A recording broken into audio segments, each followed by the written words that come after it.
वळूया पुढील बातमीकडे। बातमी आहे पवार घराण्यासंदर्भात। आता संघर्ष अटळ आहे का अशी चर्चा सुरू आहे, कारण पवार घराण्यामध्ये राजकीय संघर्षाचे सुतोवाच हे बघायला मिळत आहेत। रोहित पवारांची भूमिका ही निर्णायक असणार आहे।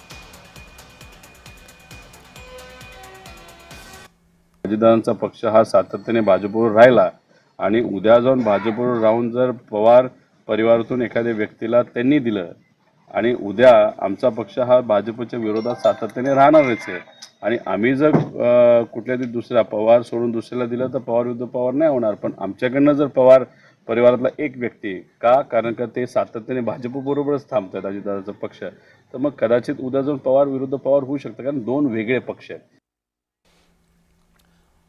अधिक माहिती घेऊया। आपले प्रतिनिधी प्रफुल्ल खंडारे आपल्यासोबत जोडलेले आहेत। प्रफुल्ल, एकीकडे पवार कुटुंबातून हे सातत्याने सांगितलं जाते की यापुढे कुठल्याही निवडणुकीमध्ये पवार घराण्यातील कुठलाही सदस्य आमने सामने निवडणुकीमध्ये येणार नाही, मात्र आज थोडं वेगळं वळण बघायला मिळते। रोहित पवारांची ही प्रतिक्रिया समोर आली आहे। जगदीश, खऱ्या अर्थानं पवार घराण्याचं राजकारण संबंध महाराष्ट्रामध्ये अनेक अनुभवी राजकीय विश्लेषकांना देखील कळालेलं नाहीये। सुप्रिया सुळे एका साईडला म्हणतात की पवार विरुद्ध पवार असा सामना होणार नाही, वेळ पडली तर मी माझा मतदारसंघ बदलेल, मला सेवेची संधी हवी आहे।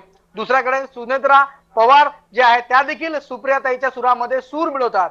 मात्र त्याच वेळेस जय पवार असेल किंवा मग युगेंद्र पवार असेल, बारामतीतील आपले दौरे जे आहेत ते मोठ्या प्रमाणावर वाढवत असल्याचं पाहायला मिळत आहे। ज्या ठिकाणी युगेंद्र पवार विहिरीच्या खोदकामाचे काम असेल किंवा मग जय पवार असतील, जे भेटीगाठी जी आहे स्थानिकांच्या त्या मोठ्या प्रमाणात त्यांनी गेल्या काळात वाढवल्यात।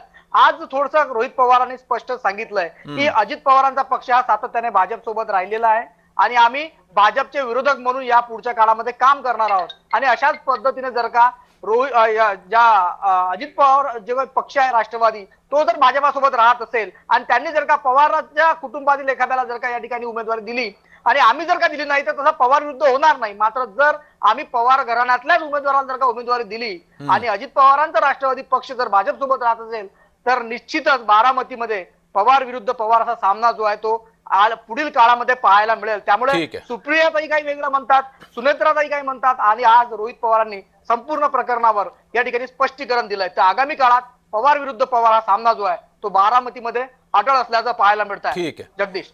प्रफुल्ल, तुम्ही असेच जोडलेले राहा।